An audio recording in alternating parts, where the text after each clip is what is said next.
Bismillahirrahmanirrahim. Assalamualaikum warahmatullahi wabarakatuh. Innal hamdalillah nahmaduhu wa nasta'inuhu wa nastaghfiruh wa na'udzu billahi min shururi anfusina min sayyiati a'malina. May yahdihillahu fala mudilla lahu wa may yudlil fala hadiya lahu. Wa asyhadu an la ilaha illallah wahdahu la syarika lahu wa asyhadu anna Muhammadan abduhu wa rasuluh. Ya ayyuhalladzina amanu taqullaha haqqa tuqatih wa la tamutunna illa wa antum muslimun. Ya ayyuhan nasu taqu rabbakum alladzi khalaqakum min nafsin wahidah wa khalaqa minha zawjaha wa batha minhuma rijalan katsiran wa nisaa'a wattaqullaha alladzi tasaaluna bihi wal arham innallaha kana 'alaikum raqiba. Ya ayyuhalladzina amanu taqullaha wa qulu qawlan sadida yuslih lakum a'malakum wa yaghfir lakum dhunubakum wa may yuti'illaha wa rasulahu faqad faza fawzan 'azima. Amma ba'd. Fa in asdaqal hadits kitabullah wa khairal hadi hadi Muhammad sallallahu alaihi wasallam wa syarrul umur muhdatsatuha wa kullu muhdatsatin bid'ah kulla bid'atin dalalah wa kulla dalalatin finnar. Allahumma inna nas'aluka ilman nafi'ah. Ya Allah, kami memohon kepada Engkau ilmu yang bermanfaat, wa rizqan thayyiban, dan rezeki yang baik, wa amalan mutaqabbala, dan amal yang diterima. Alhamdulillah, kita bersyukur pada Allah Subhanahu wa taala. Allah masih lagi memberikan kita keizinan dan kesempatan untuk kita memanfaatkan waktu kita pada pagi ini untuk kita kembali menyambung pelajaran kita atau kuliah kita dengan mengambil faedah daripada kitab Tuhfatul Marid yang diterjemahkan sebagai Tahurun insya-Allah menjadi pribadi yang tegar di tengah badai duka, sebuah kitab yang disusun oleh Syekh Dr. Abdullah bin Ali Al-Ju'aythin hafizahullahu taala, yang memuatkan 7 perbahasan ataupun 7 bab menjelaskan secara komprehensif dan tuntas bagaimanakah sikap seorang muslim terhadap ujian daripada Allah Subhanahu wa taala yang merupakan musibah, khususnya yang berkaitan dengan sakit.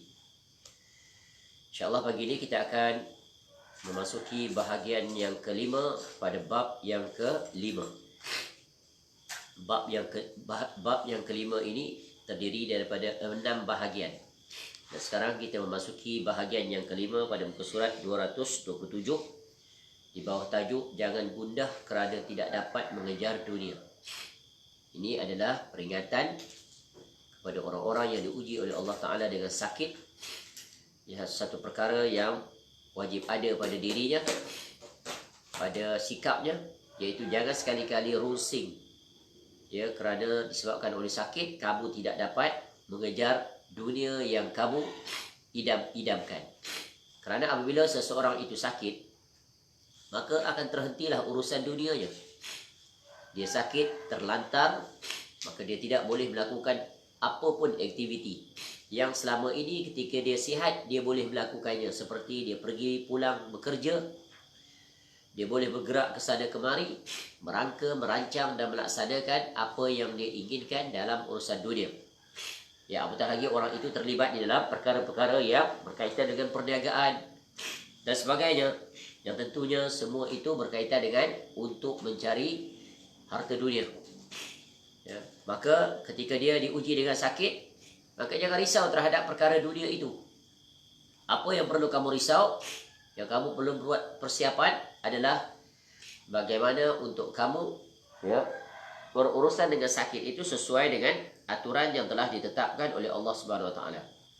Dan sakit itu sebagaimana yang telah kita sebut, salah satu faedahnya yang besar mengajar kita untuk bersikap, iaitu kembali kepada Allah. Itulah saat yang terbaik untuk kita menggunakannya, untuk kita bermuhasabah diri kita tentang bagaimanakah hubungan kita dan tanggungjawab kita yang selama ini sama ada tertunaikan atau tidak terhadap hak-hak Allah Subhanahu wa taala. Baik itu sebagai mukadimah awal terhadap bahagian yang kelima. Mari kita lihat apa kata pengarang Hafizahullahu Ta'ala. Apabila sakit yang anda alami menjadi penyebab hilangnya kesempatan untuk meraih kenikmatan duniawi, ya seperti contoh mendapatkan kedudukan, jawatan, ya di pejabat, di tempat pekerjaan, dan memperolehi harta yang melimpah ruah, maka janganlah kamu bersedih. Apalagi sampai berputus asa. Ada orang, dia hidup di dunia ni, dia memiliki cita-cita yang sangat tinggi dalam kerjayanya. Contohnya, dia memulakan pekerjaan setelah dia lulus daripada universiti umpamanya. Dan setiap orang pasti memiliki cita-cita dan harapan untuk dia mencapai kedudukan tertentu dalam kerjayanya. Bermula dengan mula jawatannya barangkali, sebut contoh sebagai eksekutif ataupun engineer, junior engineer. Tentu dia memiliki cita-cita dalam 10 tahun, 15 tahun, 20 tahun dia ingin mencapai satu kedudukan yang tinggi. Daripada eksekutif, dia ingin mencapai kedudukan contohnya sebagai pengurus atau pengarah. Jika dia engineer, dia ingin menjadi seorang senior engineer. Dan kemuncaknya barangkali dia ingin memiliki syarikat perniagaannya sendiri dalam bidang yang dia ceburi. Maka setiap orang sudah pasti memiliki cita-cita seperti itu untuk meraih kejayaan yang lebih baik. Namun apabila dia diuji oleh Allah Ta'ala dengan sakit yang akan membantutkan segala cita-citanya, apatah lagi sakit itu adalah sakit yang kronik.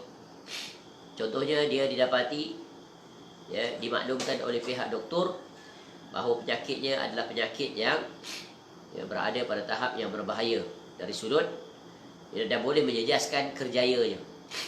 Umpamanya didapati dia dikesan terjangkiti penyakit yang tidak ada harapan untuk sembuh, atau penyakit yang menyebabkan hilang upaya pada dirinya, atau penyakit yang menyebabkan dia tidak lagi boleh melakukan pekerjaan berat. Contoh sakit apa? Sakit jantung. Sakit apa lagi? Contohnya leukemia, kanser, ataupun stroke. Katakan tangannya tidak boleh diangkat atau digerakkan. Atau penyakit yang menyebabkan hilang tenaganya, yang lemah seluruh anggota tubuh badan. Maka ketika itu sudah pastilah dia memandang masa depannya di dalam kerjayanya menjadi suram, kelam dan gelap. Seolah-olah sudah hilang harapannya terhadap apa yang dia cita-citakan selama ini. Maka apa yang perlu dilakukan? Jangan bersedih, apatah lagi berputus asa. Sedarilah, kata Syekh Hafizahullah Ta'ala, bahawa kehilangan dunia dan seisinya tidak patut kamu tangisi dan kamu sesali. Apalagi jika hanya sedikit daripada nikmat dunia itu yang diambil daripada kamu. Kerana dunia ini hakikatnya tidak ada nilai dan dia hina di sisi Allah Subhanahu wa Ta'ala. Sebagaimana firman Allah Subhanahu wa Ta'ala, A'udzubillahi minasyaitonirrajim, I'lamu annamal hayatud dunya la'ibun wa lahwun wa zinatun wa tafakhurun bainakum wa takathurun fil amwali wal aulad. I'lamu, ketahuilah, pay attention, beri perhatian. Ketahuilah sesungguhnya kehidupan dunia itu hanyalah permainan dan senda gurauan, perhiasan, dan saling berbangga di antara kamu serta berlumba dalam kekayaan dan anak keturunan. Surah Al-Hadid ayat 20. Jadi ini adalah peringatan Allah Ta'ala kepada kita. Kerana ada orang, mereka itu menjadi hamba kepada dunia. Menjadi hamba pada dunia. Mereka sangat khawatir kalau dunia itu hilang daripada mereka. Tetapi mereka tidak khawatir kalau akhirat itu hilang daripada mereka. Dan ketahuilah dunia ini, kata Allah Subhanahu Wa Ta'ala, adalah permainan, senda gurau, perhiasan dan saling berbangga. Jadi ada 4 sifat pada dunia. Allah sifatkan nilaian dunia itu. Satu, dia tempat permainan.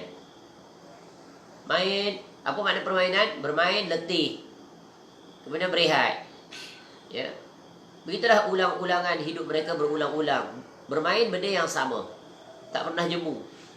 Tetapi natijahnya tidak merasai apa-apa. Contoh seperti orang yang bermain, bermain bola. Hari-hari bermain bola. Tujuannya untuk memasukkan bola itu dalam tiang gol. Benda yang sama. Hari-hari lah begitu mereka keadaannya. Kemudian senda gurau, ketawa ria, seronok dan seumpamanya.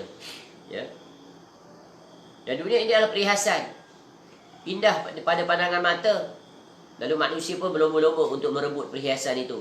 Saling berlomba-lomba, saling membanyakkan perhiasan. Lihat saja rumah kita, macam-macam perhiasan ada. Kemudian silih berganti perhiasan itu. Lansir bertukar, kapet bertukar, alatan perabot bertukar. Itulah manusia, berhabis, berletih, berpayah demi untuk memenuhi keinginan, keinginannya. Kemudian kemuncaknya saling berbangga-bangga di antara satu sama lain. Maka begitulah nilaian dunia, berletih siang malam untuk memenuhi kehendak keinginan, atau dalam bahasanya adalah untuk memenuhi hawa nafsu. Letih begitu saja, habis usia. Jadi jangan risau, kerana nilaian dunia itu di sisi Allah tidak ada apa-apanya. Kerana dunia ini adalah tempat sementara, tempat ujian. Dan dunia akan meninggalkan kita. Sebagaimana kata Ali bin Abi Thalib radhiyallahu an, sesungguhnya dunia akan pergi meninggalkan kita. Irtahalatid dunya mudbirah, wartalahatil akhirah muqbilah. Sesungguhnya dunia akan pergi meninggalkan kita, sedangkan akhirat pasti akan datang. Kita lari daripadanya, dia tetap datang. Tidak ada pilihan. Hadapilah situasi itu. Walikulli wahidatin minhuma banun. Masing-masing dari dunia dan akhirat memiliki anak-anak. Fakunu min abna'il akhirah. Kerana itu hendaklah kamu menjadikan diri kamu itu anak-anak akhirat. Wala takunu min abna'id dunya. Dan jangan sekali-kali kalau kamu menjadi anak-anak dunia. Jadi maksudnya apa? Jangan jadi hamba dunia, jadi hamba akhirat. Bagaimana nak menjadi hamba akhirat? Iaitu menunaikan segala hak Allah Ta'ala, menjadi hamba kepada Allah. Jangan jadi hamba dunia. Fa innal yawma amalun wala hisabun, wa ghadan hisabun wala amal. Kerana hari ini adalah hari untuk kita beramal tanpa hisab. Di dunia kita beramal, kita tak tahu lagi keputusan ni berjaya atau tidak. Yang penting kita beramal, tunduk taat patuh kepada Allah. Sedangkan kelak nanti adalah hari hisab tanpa amal. Maka negeri akhirat adalah hari hisab. Akan dihitung amal-amal kita. Dan hari itu bukan hari untuk beramal. Sebab itu bila kita dah mati, tidak ada lagi istilah untuk beramal. Selesai sudah tugas kamu. Mission accomplished. That's it. Sebab itulah Nabi SAW ingatkan kita banyak dalam situasi, khususnya ketika sihat. Jangan kamu tertipu dengan dunia. Bersibuklah kamu dalam kesibukan dunia itu untuk mendekatkan diri kepada Allah. Nabi SAW banyak sekali dalam hadis menjelaskan perkara ini. Badiru bil a'mali fitanan kaqita'il lail lil muslim. Bersegeralah kamu mengerjakan amal-amal soleh. Bersegera melakukan amal-amal soleh sementara kesempatan kamu masih ada. Bila datang sakit, bagaimana nak melakukan amal soleh lagi? Sudah terhenti, sudah terganggu, tak sama lagi melakukan amal ibadah ketika kamu sihat berbanding dengan ketika kamu sakit. Jadi Nabi SAW ingatkan kita, badiru bil a'mali fitanan. Bersegeralah mengerjakan amal-amal soleh kerana fitnah-fitnah. Kaqita'il lailil muslim yusbihur rajulu mu'minan. Kerana apa? Fitnah-fitnah itu seperti potongan malam yang gelap. Di pagi hari seorang dalam keadaan beriman. Wa yumsi kafirun. Dan pada petang hari pula menjadi kafir. Au yumsi mu'minan wa yusbihu kafiran. Atau di petang hari dalam keadaan beriman dan di pagi hari pula menjadi kafir. Kenapa? Yabi'u dinahu bi'aradin minad dunya. Kerana dia menjual agamanya dengan keuntungan duniawi yang sangat sedikit. Ya. Manusia sanggup mengorbankan dunianya, mengorbankan akhiratnya, ya, demi dunianya. Jadi khusus ketika kita sakit, peringatan ini lebih wajar diperingatkan bahawa jangan risau terhadap dunia. Ini dalam sakit pun fikir dunia lagi. Projek itu, projek ini, ya. Kerja itu, kerja ini belum selesai, banyak lagi. Lupakan sementara. Ya, berikan perhatian terhadap keadaan sakit kamu itu. Jangan khawatir terhadap rezeki yang Allah telah tetapkan bagi kamu. Ya, jangan khawatir, kamu berhenti bekerja, khususnya biasa berlaku untuk siapa ni? Boleh berlaku khusus pada orang yang bekerja sendiri. Istilahnya, kalau dia bekerja ada gaji, kalau dia tidak bekerja tiada gaji. Ini biasanya orang yang paling terkedepan akan merasai situasi ini. Jangan risau. Ya, berikan perhatian, fokus terhadap sakit kamu itu. Ya, agar dengan sakit kamu itu kamu berdoa dan berharaplah kepada Allah dengan sebenar-benarnya. Kerana rezeki, ya, yang menetapkannya adalah Allah. Pasti Allah jamin. Kerana Allah, dia adalah yang maha memberi rezeki. Ya, ketahui dan fahami prinsip ini, bahawa rezeki itu adalah daripada Allah. Dan jangan kamu tersibukkan, terkasima lagi ketika sakit dengan dunia. Bukankah dunia ini telah diperingatkan kepada kamu ketika kamu sihat? Sebab itu wajib belajar, tahu nilaian dunia. Cuba lihat apa kata Nabi SAW.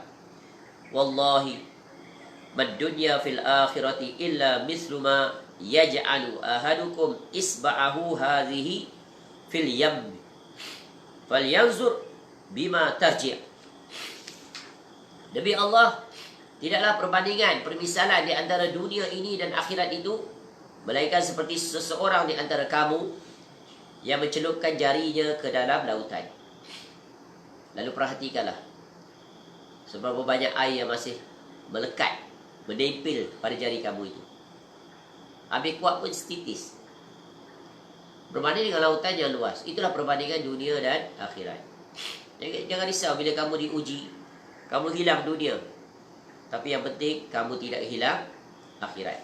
Masih ingat ketika mana Umar radhiyallahu an menjelaskan ketika dia diuji, ada 4 perkara yang dia terselamat daripadanya. Yang pertama apa? Iaitu Allah tidak mengujinya dari jurusan agama. Ya, Allah masih jaga tentang urusan agamanya. Ujian yang dia terima dalam urusan dunia itu tidak lebih berat daripada ujian, ya, sebelumnya atau ujian yang ditimpakan pada orang lain. Itu ya, bila diuji dengan ujian, maka ingat perkara pertama, Allah uji kita tidak diuji dalam urusan agama. Jika ujian itu, ya, ujian sakit, tubuh badan saja yang sakit, tapi agama tetap sihat, iman kepada Allah tetap sihat. Bagaimana dia sihat? Setelah dia mengikuti aturan, iaitu dia redha, dia sabar, ya, dia menghadapinya sesuai dengan aturan syariat, dan dia pasrah terhadap segalanya, dan dia mengharapkan, ya, kebaikan-kebaikan limpahan daripada Allah Subhanahu Wa Taala dengan asbab dia berjalan sesuai dengan aturan syariat. Jadi, ya, dalam bab ini nak mengingatkan kita jangan khawatir kerana tidak dapat mengejar dunia. Lupakan sementara dunia itu. Apa yang perlu kamu buat sekarang adalah membersihkan jiwa kamu dan bergantung penuh kepada Allah Ta'ala dan melakukan muhasabah diri. Kerana sakit itu salah satunya adalah isyarat daripada Allah. Dan ingat, ketika kamu berada dalam situasi sakit, itu adalah situasi yang sangat kritis. Istilahnya 50-50. Bila-bila saja Allah boleh tarik nyawa kamu, atau Allah akan mengurangkan separuh daripada nikmat, iaitu sihat. Allah ambil sihat itu dan Allah tetapkan bagi kamu sakit. Barangkali asbab sakit itu kamu tidak boleh melakukan apa saja. Ya, berhari-hari, berbulan-bulan, barangkali bertahun. Ataupun kalau kamu sembuh, tidak sembuh sempurna. Barangkali ya, pergerakan kamu sudah, ya, terhad, tidak boleh melakukan lagi aktiviti-aktiviti berat dan sebagainya. Atau barangkali ya, kamu terpaksa beristirahat di rumah untuk tempoh masa yang lama. Maka jangan khawatir. Ya, kerana itu adalah ujian daripada Allah Subhanahu Wa Taala. Ya, dan rezeki sebagaimana telah kita sebut, ya Allah telah menjaminnya. Ingat hadis yang telah kita pelajari dalam Arba'in tentang telah ditulis 4 perkara. Ya, apa 4 perkara itu masih ingat? Ya. Allah perintahkan pada malaikat untuk menulis. Ya, summa yab'atsullahu ilaihi malakan bi arba'i kalimat. Kemudian diutuskan Allah kirim malaikat untuk membawa 4 ketetapan untuk ditulis. Apa ketulisan itu? Apa yang ditulis? Fayuktabu amaluhu. Ya. Maka ditetapkanlah amalnya. Wa ajaluhu, dan kematiannya. Wa rizquhu, dan rezekinya. Ya, wa syaqiyun, ya, sengsara, au sa'idun, atau bahagia. Ya. Kemudian barulah ruh ditiupkan. Summa yanfa'u fi khirruh. Jadi Allah Ta'ala telah tetapkan aturan urusan perjalanan hidup seorang insan.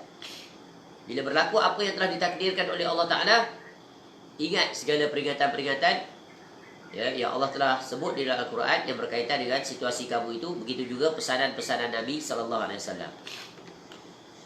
Sebab itulah bab rezeki ini tak perlu rusing. Sebab Allah pasti akan uji kita dari jurusan rezeki. Ada masa kita hidup senang, mewah. Ya, ada masa kita akan melalui situasi sulit, susah. Ya. Dan segala-galanya kalau kita duduk bermuhasabah, rupanya banyak sekali kebaikan. Kadang-kadang ada orang dia telah bekerja berjawatan, Masya Allah, tidak ada kerusingan lagi dalam pekerjaannya. Dia serba cukup, bahkan gaji yang dia perolehi setiap bulan itu, dia tak habis pun dia belanjakan. Qadarullah satu hari tergerak di hatinya nak berhenti kerja. Nak berhenti untuk apa? Barangkali banyak sebab. Dia tak puas hati dengan tempat kerjanya, ataupun dia nak berpindah kerja tempat lain, atau dia nak bekerja sendiri, nak berdikari, ataupun dia ada cita-cita lain dalam urusan dunia. Katanya saya sudah cukuplah dunia yang ada. Ya, saya ingin meluangkan masa saya untuk mengisi masa dengan menuntut ilmu, mempelajari dan sebagainya. Jadi setelah dia membuat keputusan itu, yang asalnya dia berada di zon yang sangat selesa dari urusan dunia, kemudian dia berjalan bulan, tahun, kemudian Allah uji dengan usahanya barangkali gagal, kerjanya, perniagaan yang dia lakukan gagal, ataupun terganggu dan sebagainya, ataupun diuji dengan pelbagai, maka hilang kerjayanya dalam kerjayanya yang baru. Wang simpanannya makin lama makin sedikit, makin menipis. Ya, maka dari senang tadi itu dia menjadi seorang yang susah. Ya, jadi jangan risau, jangan menyalahkan takdir. Ketika dia ingin berhenti kerja, ramai kawan-kawannya menasihatinya, jangan berhenti. Ya, kamu gaji dah mahal. Ya, apa rasionalnya kamu berhenti? Tapi dia mengatakan tujuan dia berhenti sekian-sekian, maka apabila Allah uji dia dengan kesulitan dan kepayahan, tentu akan terdetik di hatinya, ini syaitan. Ruginya, menyesalnya, aku berhenti dulu. Tak perlu lagi untuk dia sesalkan. Kenapa? Allah mengujinya. Ya, kerana Allah nak memberikan sesuatu yang lebih baik pada dirinya. Dan itulah dia hidup, seseorang bergulir di antara senang dan susah, sakit dan sehat, lapang dan sibuk, dan begitulah seterusnya. Jadi, kalau sudah kita mengetahui hakikat kehidupan kita seperti itulah aturannya, maka jangan gusar, jangan gundah, jangan khawatir. Kerana sesungguhnya bumi Allah Ta'ala ini luas. Rezeki yang Allah berikan itu pasti ada, kerana Allah telah menjaminnya. Cuba lihat, makhluk selain manusia yang sangat dekat dengan kita, cuba lihat semut, siang malam 24 jam, tak pernah berhenti berjalan ni.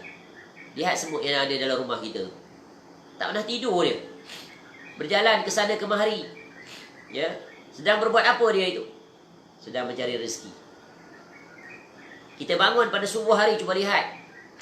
Ya, ayam bangun lebih awal daripada kita. Mencakar dia di atas tanah, mencari makanan. Ya, mencari pelbagai yang dia cakar itu. Walaupun dia sudah cakar berpuluh-puluh kali, tak pernah dia jemu. Burung yang keluar bergerombolan menuju ke arah yang berbeza. Ya, dengan penuh tawakal kepada Allah semua makhluk ini.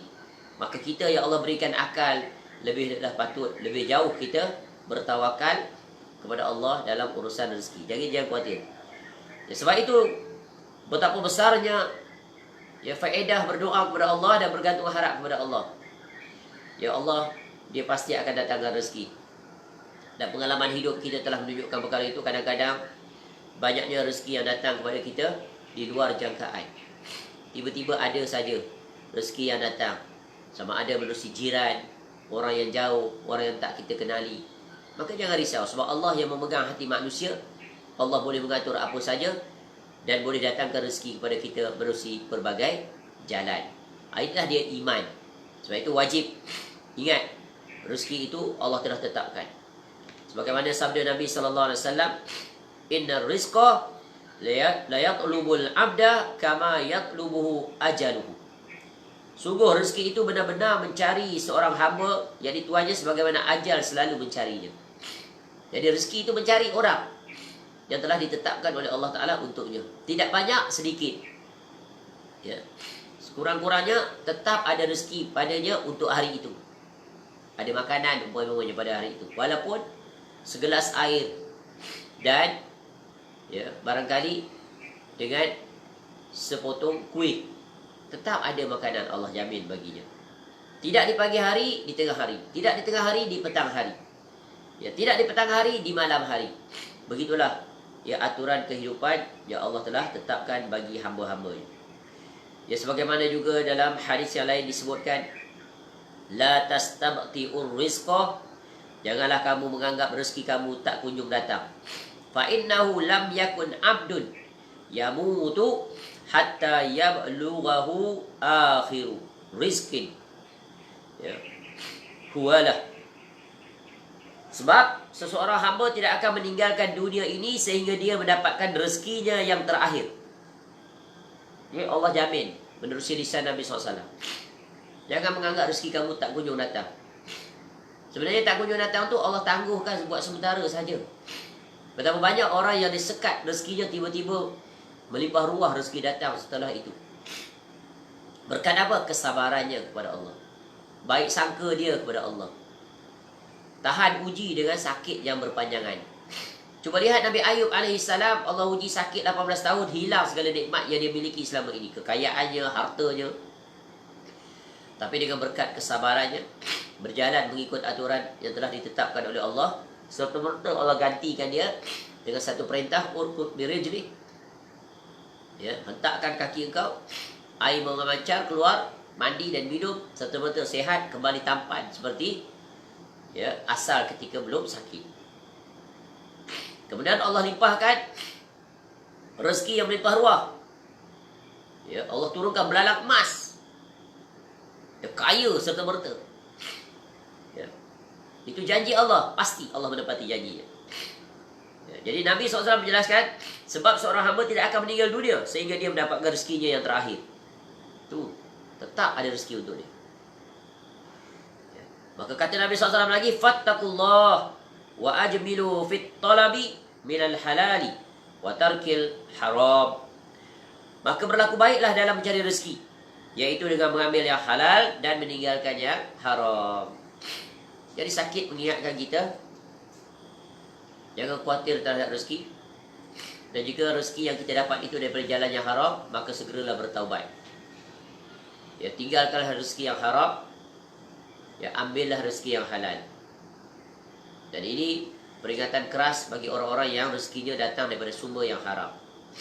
Sebagai seorang Muslim, ya, maka kewajipannya adalah meninggalkan rezekinya yang haram. Rezekinya daripada jalan rasuah, rezekinya daripada jalan penipuan, rezekinya dari jalan penindasan, rezekinya dari jalan menzalimi hak orang lain, dan banyak lagi dia sendiri yang mengetahuinya. Maka sebab itu ketika dia sakit, itu saat momen yang paling penting untuk dia bermuhasabah, menilai kembali terhadap nikmat rezeki yang dia miliki selama ini. Jika datang daripada jalan yang haram, maka hendaklah dia melepaskannya, kembalikan kepada yang berhak, dan ambillah rezeki yang halal. Kerana apa?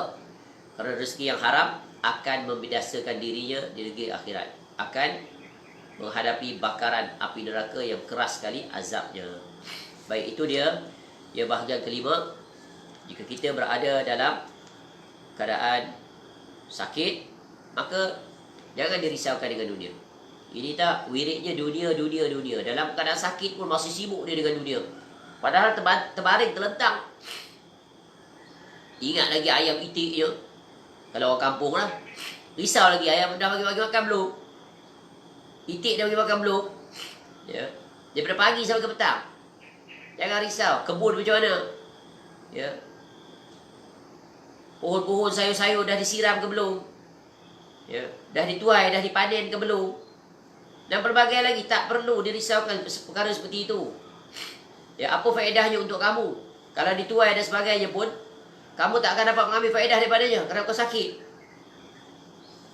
Itu urusan orang hidup. Biar mereka yang mengurusnya, mereka mengetahui. Ya, yang kamu perlu sibukkan adalah sejauh mana kamu telah benar-benar redha, bertaubat, menyesali diri, menjaga amal-amal kamu. Ketika itu apa yang perlu kamu lakukan? Perlu banyak istighfar, perlu banyak bertaubat, perlu banyak berzikir kepada Allah, perlu mengharap dengan berdoa kepada Allah. Ya, kecil urusan dunia ketika itu, besar urusan kamu dengan Allah Subhanahu wa taala. Jangan terbalik. Menunjukkan betapa ketika Allah uji dengan sakit masih rakus dengan dunia. Dan ini sungguh satu perkara yang menyedihkan. Kerana meletakkan dalam posisi yang masih lagi belum insaf dan sedar terhadap hakikat nikmat dunia. Dalam sakit pun masih haluba terhadap nikmat dunia. Padahal kamu tak akan dapat manfaat apa pun daripada perkara itu ketika itu. Ya. Bawalah makanan yang paling sedap ketika itu. Kamu tak akan menyentuhnya. Ya. Apa yang kamu harapkan ketika itu? Kesembuhan. Betul kan? Carilah pakar-pakar perubatan yang sanggup berhabis wang yang kamu simpan, yang kamu cari selama ini. Sanggup dia. Ya. Maka inilah dia peringatan yang sangat penting, iaitu jangan khawatir dalam urusan dunia. Kerana Allah, Dia adalah pemilik dunia ini. Dan dunia ini tidak ada nilai. Yang bernilai adalah amal-amal soleh. Baik, cukup sangat itu tentang hal yang berkaitan dengan jangan gundah kerana tidak dapat mengejar dunia. Baik. Bahagian yang keenam, bahagian terakhir di bawah tajuk jangan mengadu kepada sesama makhluk. Penutup pada bab yang kelima. Bab yang kelima ni menjelaskan 6 perkara, prinsip penting, iaitu tautkan hati hanya kepada Allah. Bahagian pertama iaitu mulakan dengan memperbanyakkan istighfar dan bertaubat bagi orang yang sakit. Yang kedua, berbaik sangkalah kepada Allah. Yang ketiga, optimislah, berharaplah terhadap kesembuhan. Yang keempat, jangan datangi dukun, bomoh, tukang sihir, paranormal, sebagaimana yang telah kita uraikan pada kuliah sebelum ini. Dan sekarang bahagian kelima, jangan gundah, jangan khawatir terhadap dunia ketika kamu diuji dengan sakit. Lupakan sementara waktu, curfew, istiharkan darurat sementara. Dan sekarang bahagian yang keenam, iaitu 6 prinsip boleh kita katakan bagi orang yang diuji oleh Allah dengan sakit yang wajib dia lakukan. Dan ini adalah terapi yang terbaik untuk mentautkan hatinya, membersihkan hatinya, agar ditautkan hatinya itu hanya kepada Allah semata-mata. Iaitu jangan sekali-kali mengadu kepada sesama makhluk. Mengadu ini adalah mengeluh. Kata Syekh Hafizahullah Ta'ala, wahai saudaraku yang sedang sakit, jangan kamu keluhkan sakit kamu itu kepada sesama manusia. Kerana itu sama ertinya dengan mengeluhkan Allah yang maha menyayangimu kepada makhluk yang tidak menyayangimu. Akan tetapi sampaikanlah keluh kesahmu hanya kepadanya, sebab dia lebih menyayangi engkau daripada diri engkau sendiri dan semua manusia. Dialah yang dapat melakukan apapun di muka bumi ini dan di langit ini. Dialah yang memberikan anda sakit, dan dia juga yang berkuasa untuk mengangkat dan menghilangkan sakit yang engkau hadapi. Berkata Al-Imam Ibn Qayyim rahimahullah, mengeluh kepada Allah Azza wa Jal bukan bererti tidak sabar. Buktinya Nabi Yaqub alaihissalam yang telah berjanji untuk sungguh-sungguh bersabar, sementara beliau adalah seorang Nabi yang pasti janjinya akan dipenuhi. Nah, sebagaimana Allah Ya, berfirman dalam surah Yusuf ayat 86, "Innama ashku bathi wa huzni ila Allah." Hanya kepada Allah aku mengadukan kesusahan dan kesedihanku. Begitu juga tentang Nabi Ayub alaihissalam dan lain-lain. Jadi jangan takut ya ditimpa sakit. Jangan mengadu kepada makhluk. Mengadulah kepada Allah. Jadi dalam bab ini perlu faham. Jangan mengadu pada makhluk ni perlu difaham ya kaitannya, keadaannya, kondisinya. Jadi mengadu atau mengeluh ini adalah dia sebenarnya adalah fitrah kita. Betul kan? Tak ada orang yang sakit tak mengeluh. Jadi maksud di sini nak buat penegasan, penjelasan bahawa mengadu atau mengeluh ini yang dimaksudkan di sini adalah mengadu mengeluh yang disyariatkan. Dan mengadu mengeluh yang dilarang. Yang maksud sini jangan mengeluh ni yang dilarang. Apa yang dilarang mengadu dan mengeluh ni? Iaitu dia mengadu dan dia mengeluh kepada makhluk. Iaitu disebabkan dalam nada dan dalam situasi yang dia tak redha sakitnya itu. Ya, dapat dilihat dengan amarahnya terhadap sakit yang dia hadapi itu. Sakitnya. Kenapalah sakit sangat? Kenapa aku diuji dengan sakit ni? Lama tak sembuh-sembuh, mati lagi senang. Tu maksud dia. Ya, inilah jangan mengadu pada makhluk. Mengadu. Ya, penuh kemarahan, maknanya dia tak redha dan tak sabar dengan ujian itu. Keluarlah ungkapan-ungkapan yang berbentuk emosi tak terkendali. Adapun kalau dia mengeluh ya kerana tidak tahan sakit, dan memang itu fitrah manusia. Tak tahan sakit, betul kan? Tapi jangan dia mengeluh melampaui batas. Jadi mengadu mengeluh ini yang disyariatkan, yang diharuskan adalah dia datang terbit daripada fitrah manusia, tak tahan sakit. Ya. Nabi SAW pun mengeluh, mengadu sakit kepala yang bersangatan. Betul kan? Sehingga dia ambil air, menitis air di atas badan Nabi SAW untuk menyejukkan badannya yang sangat panas berkali lipat. Ya. Jadi, tapi yang dimaksudkan di sini adalah iaitu jangan sekali-kali mengadu kepada makhluk. Maknanya bergantung sepenuhnya kepada makhluk terhadap sakit yang dia deritai. Ya, maka mengeluh dan mengadulah kepada Allah kerana dia yang mendengar keluhan kamu. Ya. Jadi jangan khawatir ya, terhadap sakit ya, sehingga kamu mengadu kepada manusia, kesana kemari mencari manusia untuk menghilangkan sakit kamu itu. Padahal penyembuhnya adalah sangat dekat dengan kamu, iaitu Allah Subhanahu wa ta'ala. Nabi SAW bersabda ya, dalam hadis qudsi, "Izab talaitu abdiyal mu'min walam yashkuni ila awadihi atlaqtuhu min usari." Apabila aku menimpakan musibah kepada hamba-Ku yang beriman dan dia tidak mengeluhkan aku kepada orang-orang yang menyenguknya, summa abdaltuhu lahman khairan min lahmihi wa daman khairan min damihi summa yasta'niful amal. Aku bebaskan, jadi aku sembuhkan dia daripada ikatanku. Lalu aku mengganti dagingnya dengan daging yang lebih baik dan darahnya dengan darah yang lebih baik. Kemudian dia mengawali kembali amalnya tanpa dosa. Ya, sakit mengadulah kepada Allah. Sakit mengeluhlah kepada Allah. Sakit mintalah kesembuhan daripada Allah dengan menjalankan usaha-usaha yang dibenarkan oleh syariat, yang menunjukkan betapa kita sangat bergantung kepada Allah Subhanahu Wa Taala. Ya, sebab itu ada syair yang menyatakan, bila kamu tertimpa musibah, bersabarlah seperti orang-orang yang mulia, kerana sungguh Allah lebih sayang kepadamu. Namun jika engkau mengeluh kepada manusia, sungguh kamu adukan Maha Penyayang kepada yang tidak sayang. Inilah hakikat tauhid, iaitu mentahqiqkan, memurnikan tauhid hanya kepada Allah semata-mata dalam hal yang berkaitan dengan ketergantungan seorang hamba kepada Rabb-Nya. Ya. Jadi keluhan yang dilarang adalah keluhan yang menyerahkan, memasrahkan dirinya 100% kepada kendalian manusia. Padahal ya, Allah Ta'ala lah yang patut kita gantungkan seluruh harapan dan keluhan. Ya. Nabi SAW pernah menjawab pertanyaan Ibnu Mas'ud radhiyallahu anhu tentang keadaan sakit baginda SAW.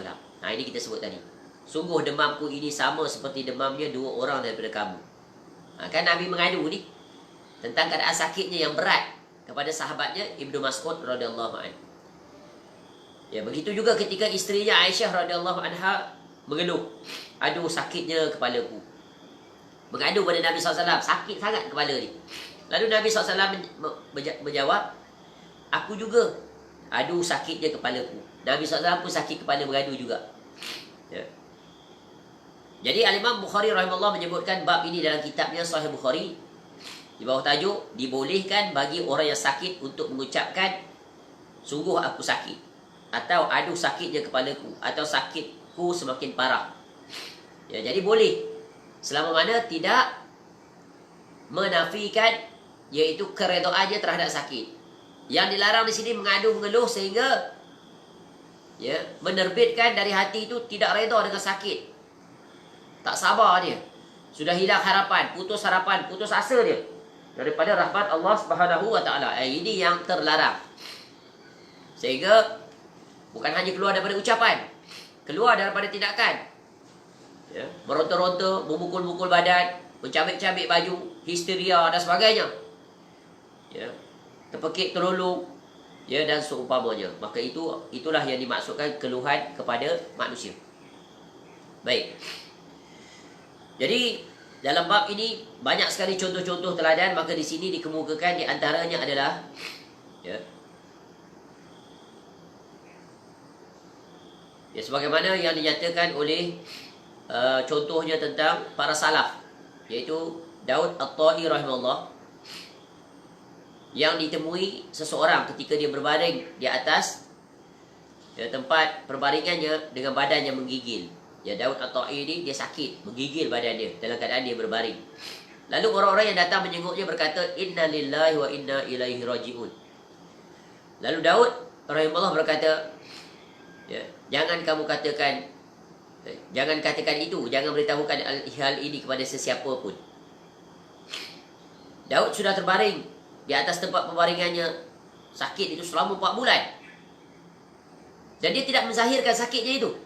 Dia sakit selama 4 bulan, menggigil badan dia, tapi dia menyembunyikan sakitnya daripada pengetahuan orang. Luar biasa. Sebab nak menunjukkan dia reda, dia bersabar. Tak perlu dia menunjukkan sakitnya kepada orang sehingga mendapat simpati daripada orang. Ada orang imannya sampai tahap begitu. Padahal tak salah. Sebab bila sakit disunahkan kita untuk menziarahi. Ya, dia mengatakan jangan kamu katakan inna lillahi wa inna ilaihi raji'un. Padahal itu disunahkan. Sebab apa? Supaya jangan nanti menarik hatinya terpaling kepada manusia daripada kepada Allah. Ini luar biasa orang yang memiliki sikap tawakal yang sangat tinggi kepada Allah. Sehingga sakit itu mereka menganggap sebagai apa? Nikmat. Mereka bersabar di atasnya. Tapi orang yang melihatnya, sungguh itu musibah. Dan itu ada perkara yang dibenarkan. Kita bila melihat orang sakit, kita simpati, kita kasihan, betul kan? Kita sangat berharap agar dia disembuhkan oleh Allah. Tapi ada orang, dia bersabar di atas sakit itu. Dia reda. Dia sanggup berjalan di atas sakit itu sampai bertemu dengan Allah. Sungguh, ini adalah orang yang mencapai maqam syukur kepada Allah. Sakit itu dianggap sebagai satu anugerah, sebagai satu nikmat. Ya. Kemudian tentang kisah Al-Ahnaf bin Qais rahimahullah. Dia mengisahkan satu pagi aku mengeluh kerana sakit pada gigi gerahamku. Aku mengadu kepada pakcikku. Semalam aku tak dapat tidur kerana gigi gerahamku sakit. Dia Allah uji dengan sakit gigi. Lalu dia pun mengadu kepada pakciknya. Semalam aku tak dapat tidur kerana sakit gigi aku ini. Ya, aku mengucapkan itu sampai 3 kali kepada pakcikku. Sakit 3 kali mengadu. Lalu pakcikku menjawab, kamu sudah banyak sekali mengeluh akibat sakit gigi yang kamu rasakan semalam. Ya, 3 kali dia sebut. Jadi pakcik dia menimpali ucapan dia itu, banyak sekali kamu mengeluh, ya, tentang pengaduan kau kepada aku sakit gigi 3 kali. Apa kata pakcik dia? Ini yang menakjubkan pakciknya. Sedangkan salah satu daripada mataku, aku tak dapat melihat sejak 30 tahun yang lalu, namun tidak ada seorang pun mengetahuinya. Masya Allah. Ya. Allah uji dia dengan sebelah mata dia tak nampak. Dah 30 tahun, tapi tak seorang pun tahu bahawa dia tidak dapat melihat dengan sebelah mata dia lagi. Mata elok, ada cukup pernah lihat tak? Orang mata kedua-duanya sihat, betul kan? Tak ada cacat apa pun. Ya. Tapi Allah tarik nikmat, tak boleh melihat mata sebelah. Dia tak pernah pun menceritakan kepada orang, tak pernah pun mengadu kepada orang, tak pernah pun merungut dan sebagainya. Betapa luar biasanya iman pakcik kepada Al-Ahnaf bin Qais ini. Rahimallah. Tak pernah dia bagi tahu bahawa aku ni tak nampak mata aku sebelah. Kita ni kalau sakit sikit, mengadu pada semua orang. Orang tak tanya pun keadaan kita. Ya. Update dalam status lagi. Aku ni sakit. Dan sebagainya. Padahal baru 1 hari, 2 hari sakit. Ya. Kemudian minta pada orang semua untuk mendoakan kesembuhan. Minta orang ruqyah dan sebagainya. Ini tahap iman orang rendah. Ya. Kalau kita belajar tentang hadis tentang syafaat itu yang telah disebutkan sebelum ini, itulah orang yang memiliki tawakal yang sangat tinggi kepada Allah. Ya. Mereka tidak minta diruqyah. Mereka tidak minta diruqyah, tidak minta diubat. Ya, dengan ruqyah, ya, tidak melakukan tatayur dan tidak melakukan pengubatan dengan al-kai, perubatan besi panas. Ini orang yang telah melihat sakit dari perspektif yang opposite. Daripada musibah kepada kebanyakan orang, dia melihat itu sebagai nikmat. Kebanyakan orang melihatnya dengan bersikap sabar, dia melihatnya dengan bersikap dan menghadapinya dengan sikap bersyukur. Apa bukti dia bersyukur? Dia tak pernah memberitahu kepada orang tentang sakit yang dia alami. Dia merahsiakannya, dia menyembunyikannya. Hatta orang yang paling dekat dengan diri, isteri yang umpamanya, tak tahu yang dia tu ada sakit. Sehinggalah sampai saat yang kritis dia meninggal disebabkan sakit itu. Pada hari-hari terakhir barulah dia memberitahu kepada orang yang dekat dengannya. Kenapa? Kerana dia tidak mahu orang menggantungkan harapan kepada selain daripada Allah. Nak jaga pintu tauhid. Ini adalah orang yang mentahqiq tauhidnya, sempurna tauhidnya. Masya Allah. Kemudian Atha rahimahullah mengalami, salah seorang lagi tabi'in mengalami, ya, sakit juga pada matanya, sehingga berair, mata berair dan tidak dapat melihat. Allah uji mata, ya, berair dan tidak dapat melihat. Selama 20 tahun dia menderita sakit itu dan dia tidak pernah memberitahukan kepada keluarganya. Sehingga suatu hari datanglah anaknya dari sisi matanya yang tak dapat dia melihat. Tentu saja Atha tak dapat melihat kedatangan anaknya tersebut. Akhirnya anaknya itu mengetahui bahawa salah satu mata ayahnya sudah tidak dapat melihat. Masya Allah. Anak sendiri pun tak tahu. Selama 20 tahun tak pernah pun dimaklumkan. Kerana apa? Mereka sangat memahami tentang hal yang berkaitan jangan mengadu kepada makhluk. Mengadulah kepada Allah. Sebab apa yang berlaku, ujian sakit, semuanya dari Allah. Menunjukkan betapa mereka memiliki sifat redha yang sangat tinggi, kemuncak iman dan tauhid mereka kepada Allah. Sungguh hebatnya generasi para salaf. Ya, sehingga mereka merahsiakan sakit mereka, tak mengadu langsung pada makhluk. Sungguh orang-orang seperti ini nadir di zaman ini. Ya, orang di zaman sekarang sakit sikit dah mengadu. Ya, sakit sikit sel-semua dah pergi jumpa doktor minta MC. Purposely, tak nak pergi kerja. Ya. Tapi lihat contoh 3 teladan ini. Ya, tabi'in, generasi yang terbaik. Bagaimana mereka mengajar kita tentang bersabarlah, redalah. Kemuncaknya tukar seluruhnya itu kepada bersyukurlah. Kerana kamu masih diberi nikmat Allah yang tak terhitung banyaknya selain daripada sakit yang satu itu. Allah ambil mata sebelah, masih ada sebelah. Masih ada lagi anggota lain yang boleh berfungsi, sihat. Sebab itu nikmat-nikmat Allah ini tak terhitung. Sebab itu orang bijak pandai mengatakan, jika kamu ingin, ya, menilai betapa besarnya nikmat yang Allah anugerahkan kepada kamu, betapa besarnya nilai nikmat yang Allah berikan kepada kamu, pejamkanlah mata kamu sesaat. Maka itulah nilaian nikmat Allah. Itu baru mata. Ya, belum lagi anggota jari, anggota mulut yang boleh berbicara, lidah yang Allah kurniakan yang boleh kamu berbicara dan boleh menikmati rasa masakan, makanan, manis, masam, pahit, kelat, pedas dan seumpamanya. Kaki yang Allah kurniakan pada kamu boleh melangkah kemana saja kamu pergi. Dan apa saja nikmat yang ada pada kamu itu tentu tak terhitung. Maka bersyukurlah. Jika Allah uji dengan sedikit kesulitan hidup, maka baru satu saja pintu ditutup. Sedangkan banyak lagi pintu-pintu yang ada pada kamu yang boleh kamu buka. Maka betapa pentingnya kita bersikap yang benar terhadap segala ketentuan takdir Allah, khususnya bila diuji dengan sakit. Ya, dan tentunya nikmat yang paling besar yang Allah kurniakan kepada kita adalah Allah masih bagi kita kehidupan. masih dapat hidup. Ya, kerana manusia kebanyakannya mereka takut mati. Sebab tu nikmat yang paling besar yang Allah kurniakan pada kita adalah nikmat hidup. Kerana masih banyak lagi benda kita boleh buat. Allah ambil barangkali salah satu anggota fizikal kita, tapi Allah masih beri kita, iaitu pilihan. Hati kita boleh pilih, ya, untuk kembali kepada Allah atau tetap di atas kedegilan dan keingkaran. Ya. Allah boleh ambil mana-mana saja anggota tubuh badan kita, nikmat yang ada. Tapi kita, Allah bagi lagi, masih lagi kekalkan pada kita, iaitu nikmat iman. Ini nikmat yang sangat besar. Ya. Dan nikmat inilah yang wajib kita jaga. Kerana bila diambil kembali oleh Allah, sungguh kita berada dalam, ya, kerugian yang sangat besar. Kerugian serugi-ruginya berbanding dengan dunia, nikmat dunia dan seisinya. Maka sungguh, ya, bab yang kelima ini yang mengandungi 6 bahagian menjelaskan kepada kita tentang prinsip yang wajib ada ketika kita berinteraksi dengan ujian daripada Allah Subhanahu Wa Taala, maka hendaklah kita berjalan di atasnya. Ya, khususnya ketika ditimpa ujian sakit, maka langkah yang pertama yang wajib kita lakukan adalah tautkan hati kita, dekatkan hati kita, ikat hati kita hanya kepada Allah menerusi 6 jalan ini. Iaitu pertamanya, berbanyakkanlah istighfar dan bertaubat kepada Allah. Berbaik sangkalah kepada Allah, kerana apa yang Allah timpakan semuanya baik bagi kita.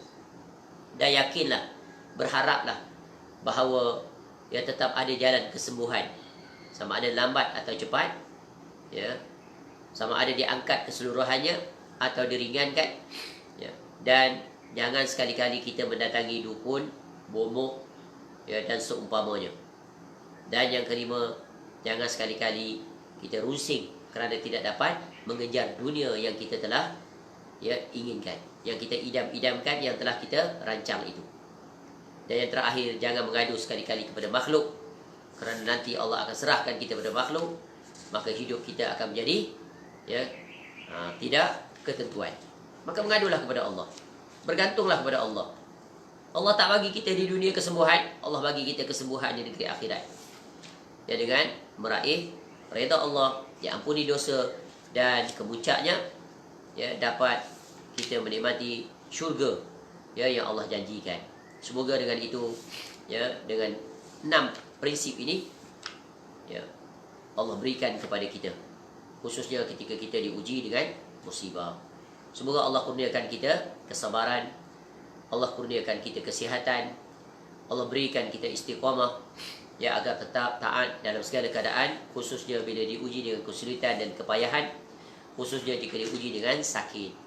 Ya, bergantung haraplah kepada Allah, mohonlah kepada Allah. Ya, dengan itu Allah pasti akan menjaga kita. Semoga Allah Ta'ala menghimpunkan kita kesemuanya nanti di negeri akhirat, ya, di dalam syurga Firdaus, bersama dengan pengarang kitab ini, Syekh Dr. Abdullah bin Ali Al-Juwaithin Hafizahullah Ta'ala.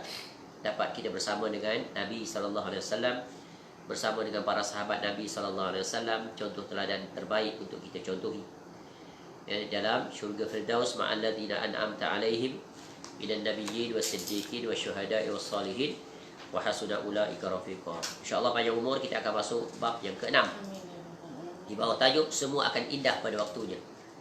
Ya, segala kesulitan pasti akan berlalu, akan datanglah kesenangan. Ya.